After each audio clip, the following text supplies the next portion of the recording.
28 ऑगस्टच्या आत सर्व मागण्या पूर्ण करा, अन्यथा 29 ऑगस्टनंतर सरकारची जिरवणार.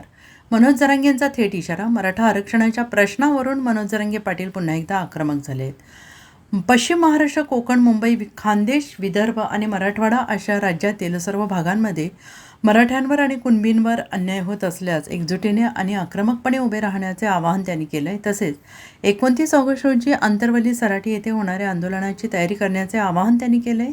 मनोज जरांगे पाटील यांनी म्हटलं आहे की पश्चिम महाराष्ट्र, कोकण, मुंबई, खानदेश, विदर्भ, मराठवाडा जिथे मराठ्यांवर कुणबींवर अन्याय होईल त्यांनी एक जीवाने आणि आक्रमकपणे उठायचे आणि 29 ऑगस्टच्या आंतरवलीच्या आंदोलनाची तयारी करायची. आणि ही विनंती आहे, कोणाच्याही दबावाला बळी पडू नका, घाबरू नका, शांत बसू नका, आक्रमक व्हा. यावेळी आपल्या आगामी दौऱ्याबाबत माहिती देताना जरांगे पाटील यांनी म्हटले 20 ते 25 ऑगस्ट दरम्यान विदर्भ, मराठवाडा दौरा होणार आहे. 29 ऑगस्टला उपोषण करणार. माझं समाजापुढे जे कर्तव्य होतं ते मी पूर्ण केले. राज्यातल्या सगळ्या अभ्यासकांना मी काल बोलवलं. 29 ऑगस्टला उपोषण करायचे, पुढचे GR कसे काढायचे, मागच्या GRमध्ये काय सुधारणा करायची, काय काय करायचं यावर मी माझं कर्तव्य पार पाडले असंही त्यांनी म्हटलं आहे. मनोज जरांगे पाटील यांनी म्हटलं आहे की उद्या मला मराठा समाज म्हणाला असता अभ्यासक काय विरोधक बोलतात, ते नेहमी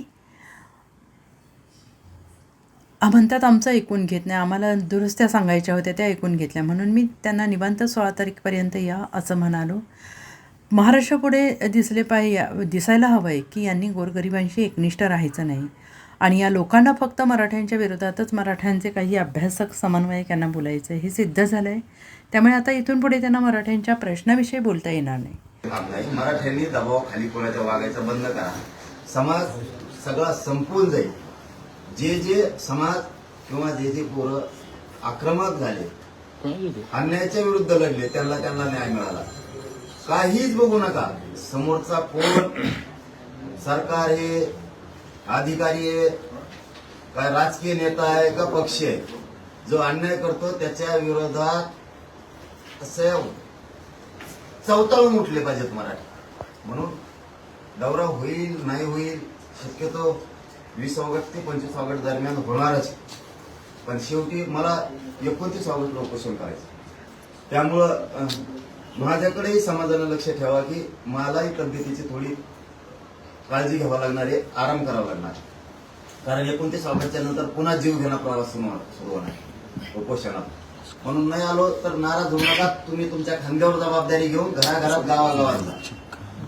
पश्चिम महाराष्ट्र, कोकण, मुंबई, खानदेश, विदर्भ, मराठवाडा जिथं जिथं मराठ्यावरती कुणबींवरती अन्याय होईल त्यांनी एक जीवाने आक्रमकपणाने उठायचं. 29 ऑगस्टच्या आंतरवालीच्या आंदोलनाची तयारी करायची सगळ्यांना विनंती आहे. Bureau report, SBN Marathi, Jalna.